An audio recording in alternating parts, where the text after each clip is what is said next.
మీకు tech tutorials కావాలన్నా, software knowledge గురించి తెలుసుకోవాలని ఇంట్రెస్ట్ ఉన్న సాయి కృష్ణ యూట్యూబ్ ఛానల్ని ఒకసారి చూడండి. నచ్చితే సబ్స్క్రైబ్ చేయండి. మీరు ఏదన్నా కొత్త ప్రదేశానికి వెళ్ళినప్పుడు లేదా ఎవరినన్నా కొత్త వారిని కలిసినప్పుడు అప్పుడప్పుడు ఏదో తెలియని ఒక ఫీలింగ్ మీ మనసులో మొదలవడం మీరు ఎప్పుడన్నా గమనించారా? మీకు అలాంటి ఫీలింగ్ కలిగిందంటే గత జన్మలో మీకు వారు తెలుసని అర్థం. పునర్జన్మ అంటే మీరు చనిపోయినప్పుడు శరీరం చెడిపోయినప్పటికీ ఆత్మ మాత్రం శరీరం నుండి వేరే శరీరంలోకి ట్రాన్స్ఫర్ అయ్యి మళ్ళీ మీ పుట్టుకకు కారణం అవుతుంది. ఈ ప్రాసెస్ నే పునర్జన్మ అని అంటారు. మనిషి సబ్ కాన్షియస్ మటుకు తన పూర్వజన్మకు సంబంధించిన కొన్ని విషయాలను గుర్తు పెట్టుకుంటుంది. కానీ కొంతమంది మాత్రమే ఆ పూర్వజన్మ గుర్తులను వెనక్కి తీసుకురాగలరు. వచ్చే జన్మలో నీ ఆత్మ ఎటువంటి శరీరానికి ట్రాన్స్ఫర్ అవుతుందనేది నువ్వు ఈ జన్మలో చేసిన కర్మల మీద ఆధారపడి ఉంటుంది. హిందూ మతానికి సంబంధించిన వివరాల ప్రకారం ప్రతి ఒక్క మనిషిలో 2 ఫండమెంటల్ ప్రిన్సిపల్స్ ఉంటాయి. ఒకటి ఆత్మ, రెండవది శరీరం. ఆత్మ అనేది శాశ్వతమైనది, పునర్జన్మ లేనిది. కానీ శరీరం అనేది టెంపరరీ. శరీరానికి ఆత్మకి మధ్య కనెక్షన్ ఉండాల్సిన అవసరం లేదు. కానీ ఆత్మ శరీరంలోకి వెళ్ళడం అనేది ఒక శిక్ష లాంటిది. ఆ శిక్ష నువ్వు పూర్వజన్మలో చేసిన కర్మలు బట్టి ఉంటుంది. అసలు పునర్జన్మ ఉంటుందా లేదా? ఒకవేళ ఉంటే దాని ప్రూఫ్స్ ఏంటి? అసలు నీకు పూర్వజన్మ అనేది ఒకటి ఉంది అని చెప్పడానికి గుర్తులు ఏంటి? నువ్వు ఇప్పుడు చేసిన పాపాలు బట్టి నెక్స్ట్ జన్మలో నువ్వు ఏ విధంగా పుడతావు? ఇవే మనం డిస్కస్ చేయబోయే విషయాలు. So let's begin our topic.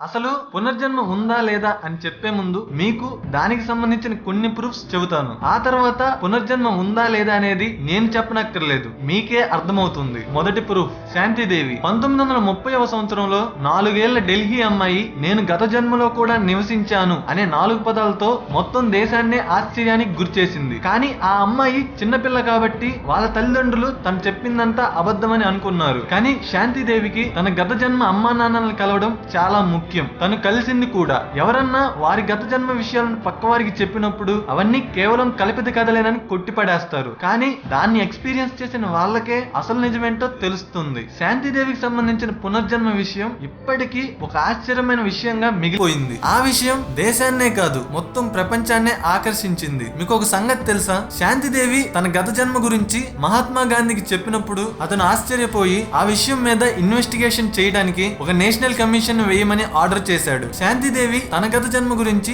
ఇలా చెప్పింది. పూర్వ జన్మలో నా పేరు లుగ్దీదేవి, నా ఊరి పేరు మధుర, నా భర్త పేరు కేదార్నాథ్ చోబే. 7 సంవత్సరాల క్రితం నా సన్నికి భర్తనిస్తూ చనిపోయాను అని చెప్పింది. ఇప్పుడు అసలు స్టోరీలోకి వెళ్దాం. 1902వ సంవత్సరం మధుర అనే ఊరికి చెందిన చతుర్భుజ్ అనే అతనికి లుగ్దీదేవి జన్మించింది. తనకు 10 ఏళ్లు రాగానే కేదార్నాథ్ చోబే అనే అతనితో పెళ్లయింది. కేదార్నాథ్ కి అది రెండో పెళ్లి, ఎందుకంటే మొదటి భార్య చనిపోయింది. లుగ్దీదేవి ప్రెగ్నెంట్ అయినప్పుడు తనకు పుట్టిన మొదటి బిడ్డ చనిపోయింది. రెండోసారి కొడుకు పుట్టాడు. కానీ ఆమె హెల్త్ బాగాలేక 1925వ సంవత్సరం చనిపోయింది. మళ్ళీ 10 నెలల తర్వాత 1926వ సంవత్సరంలో ఢిల్లీలో మొహుల్లా అనే అతనికి ఒక కూతురు పుట్టింది. ఆమె పేరే శాంతిదేవి. 1935వ సంవత్సరంలో నేషనల్ కమిషన్ వాళ్ళు దీన్ని ఇన్వెస్టిగేట్ చేస్తూ ఆమెని తన గత జన్మ ఊరైన మధురాకి తీసుకువెళ్లారు. ఆమె తన సిస్టర్ ని, తన కొడుకుని, తన భర్తని కలిసింది. అక్కడ ఉన్న కొత్త హౌసెస్ గురించి, తన గత జన్మ హౌస్ కి సంబంధించిన రూట్స్ అన్ని ఆమె చెప్పింది. ఆమె చనిపోయే ముందు తన భర్తకి ఇచ్చిన ప్రామిసెస్ అన్ని చెప్పింది. కానీ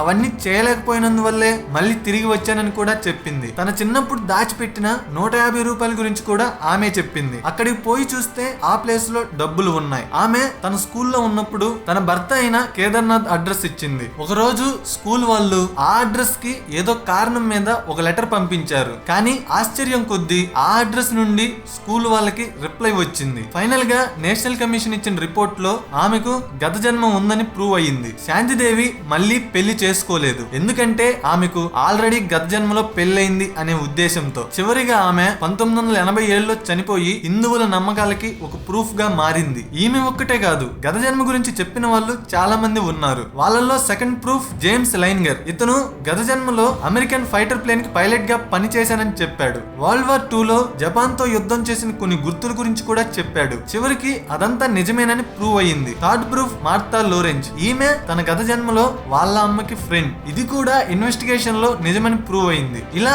ఇంకా చాలా మంది ఉన్నారు. ఇప్పుడు నీ గత జన్మ ఉంది అని చెప్పడానికి కొన్ని గుర్తులు చెబుతాను. ఈ గుర్తులు నా సొంత ఆలోచనలు కాదు. కొంతమంది ఫిలాసఫికల్ సైంటిస్టులు కొన్ని సంవత్సరాల పాటు రీసెర్చ్ చేసి కనుగొన్నవి. మొదటిది డేజావు. దాదాపు దీన్ని చాలా మంది ఎక్స్పీరియన్స్ చేసుంటారు. ఏదన్నా ఒక సంఘటన జరిగినప్పుడు మీరు కొత్తగా ఫీల్ అవ్వడమో, లేదా ఏదన్నా వాయిస్ విన్నప్పుడో, లేదా మ్యూజిక్ విన్నప్పుడో, లేదా ఏదన్నా ఒక కొత్త ప్రదేశాన్ని గాని కొత్త మనిషిని గాని కలిసినప్పుడు మీ మనసులో ఏదో తెలియని ఒక కొత్త ఫీలింగ్ మొదలవుతుంది. ఈ ఫీలింగ్ నే డేజావు అని అంటారు. ఆ ఫీలింగ్ కలిగిందంటే మీకు గత జన్మ ఉందని అర్థం. సెకండ్ది విచిత్ర జ్ఞాపకాలు. కొంతమంది పిల్లలకి కొన్ని విచిత్రమైన జ్ఞాపకాలు ఉంటాయి, కానీ వాళ్ళు వాటిని వాళ్ళకి రాత్రిపూట వచ్చిన డ్రీమ్స్ గా అనుకుంటారు, కానీ అవి వాళ్ళ గత జన్మకు సంబంధించిన గుర్తులు. మూడవది డ్రీమ్స్. మీకు వచ్చే డ్రీమ్స్ లో అన్ని ఫ్యాంటసీస్ కాదు, కొన్ని మీ గత జన్మకు సంబంధించిన clues. Fourth the fears and phobias. అసలు ఈ ఫియర్స్ ఫోబియాస్ అనేవి ఎక్కడి నుండి వస్తాయి? పాములని,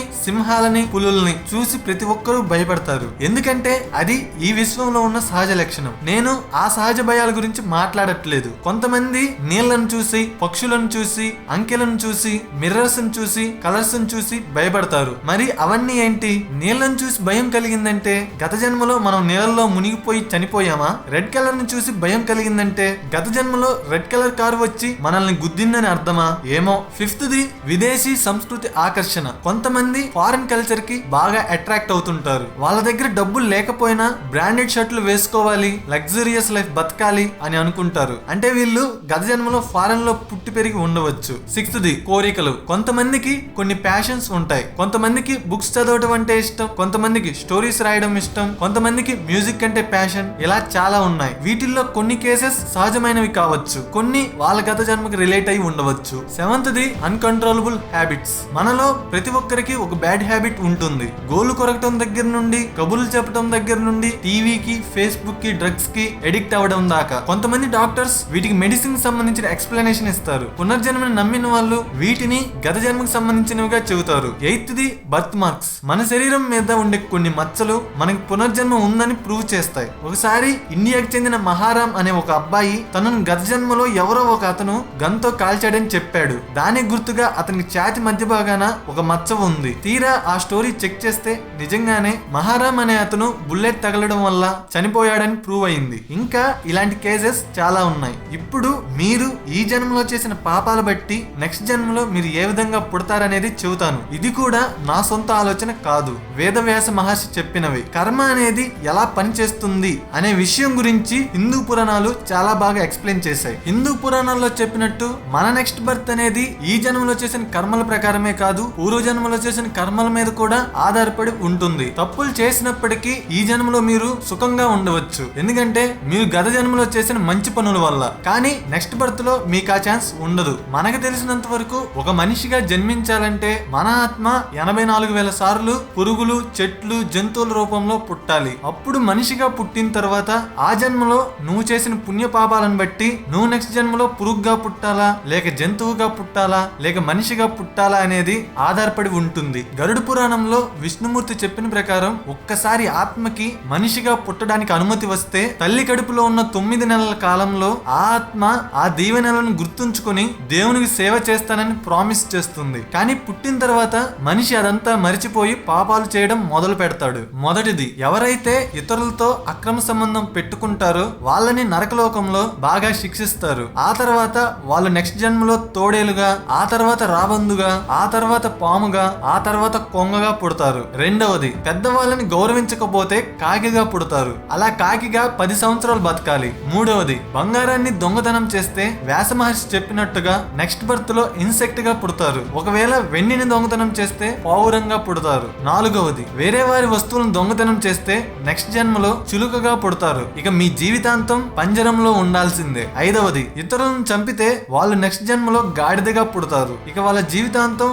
వాళ్ళ ఓనర్ కి సేవ చేసుకోవాల్సిందే. ఇక ఫైనల్ కన్క్లూజన్ కి వద్దాం. ప్రతిరోజు బట్టలు మాసిపోగానే మనం వేరే బట్టలు వేసుకుంటాం. అలాగే ఆత్మ కూడా ఒక శరీరం నుండి ఇంకో శరీరానికి ట్రాన్స్ఫర్ అవుతుంది. మీరిప్పుడు కష్టాల్లో ఉన్నారు అంటే అది బ్యాడ్ డే మాత్రమే, బ్యాడ్ లైఫ్ కాదు. జీవితం ఎప్పుడు మీకు ఒక సెకండ్ ఛాన్స్ ఇస్తుంది. అదే రేపు. ఈ లోకంలో 2 రకాల పెయిన్స్ ఉంటాయి. ఒకటి నీకు బాధ కలిగించేది, ఇంకొకటి నీ లైఫ్ చేంజ్ చేసేది. లైఫ్ లో ముగ్గురిని గుర్తు పెట్టుకోండి. మిమ్మల్ని కష్టాల్లో వదిలేసిన వాళ్ళని, మిమ్మల్ని కష్టాల్లో పడేసిన వాళ్ళని, మిమ్మల్ని కష్టాల్లో ఆదుకున్న వాళ్ళని. మనిషి జన్మ చాలా విలువైనది. ఎన్నో మంచి పనులు చేస్తే తప్ప మనకి ఈ లైఫ్ రాదు. సో మీ లైఫ్ ని మాక్సిమం మంచిగా యూజ్ చేసుకోండి. నా దృష్టిలో పునర్జన్మ అనేది ఉంది, ఎందుకంటే నా దగ్గర ప్రూఫ్స్ ఉన్నాయి. మన పురాణాల్లో కూడా పునర్జన్మ గురించి చెప్పబడింది. బట్ నా ఒపీనియన్ ని మీ మీద రుద్దలేను కాబట్టి పునర్జన్మ గురించి మీ ఒపీనియన్ ని కింద కామెంట్స్ లో పెట్టండి. నా నెక్స్ట్ వీడియో ఒక వేశ్య వివేకానందని నిజమైన సన్యాసిగా ఎలా మార్చింది అనే టాపిక్ మీద. ఆ వీడియో డైరెక్ట్ గా మీ మొబైల్ కి నోటిఫికేషన్ గా రావాలంటే సబ్స్క్రైబ్ చేయండి. ఈ వాల్యుబుల్ ఇన్ఫర్మేషన్ ని మీ ఫ్రెండ్స్ కి కూడా షేర్ చేయండి. ఇంట్రెస్టింగ్ అప్డేట్స్ కోసం నా ఫేస్బుక్ పేజ్ ని లైక్ చేయండి. Facebook page name Arun Surya Teja. Thank you friends. Next వీడియోలో మళ్ళీ కలుద్దాం.